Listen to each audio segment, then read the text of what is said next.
So yesterday, Will took me to some pretty funky food stalls. We had goat's skin satay, covered in ants. We had some oily, fatty soup made from a little warung, and all sorts of weird stuff. But you know, what I found today is something simple.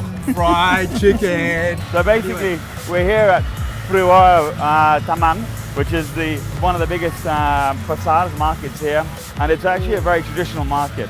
And the reason why I like it is because it's still got that authentic flavor. It's not touristy. You won't see one tourist here, and it's also very, it's got some interesting street food, and also to take Ian into something to be able to touch a bit more of Indonesia, not just through food and warung, but also through markets, because that for me is where you see the day-to-day life and how people live.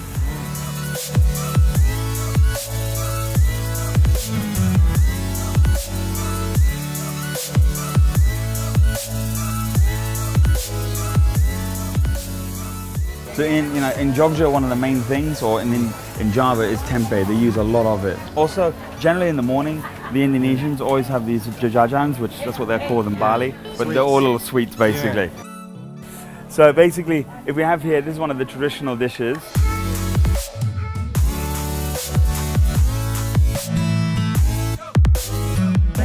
That's it. So basically, if you eat it here, and you mix it through with a little bit of coconut. It's very good. And that is absolutely fantastic. I just love the flavors, the chili, the spice on it, the coconut, and also the lemon basil. So basically this is pandan with sticky rice, Will Meyrick.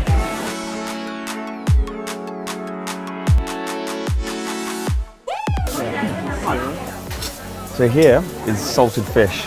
And this one is basically, they put the tissue on here so you can pick it up and the salt doesn't fall off. And then these ones here, they're basically being steamed and then just lightly salted. This one's a bit more heavy of a salt.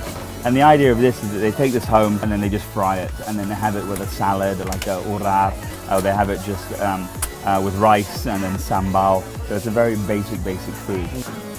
So a lot of the markets in Indonesia are all separated between fish, meat, vegetables, dry store, and so this area here is the chicken area. That was where they cut the chicken, and I can hear just behind me is where they're grating the coconut. The coconut here getting grated. Yeah, look at this. You know, I have to tell you, I've had a few of my staff that have had their fingers caught in it. Right, okay. And so it's a very dangerous machine. Yeah.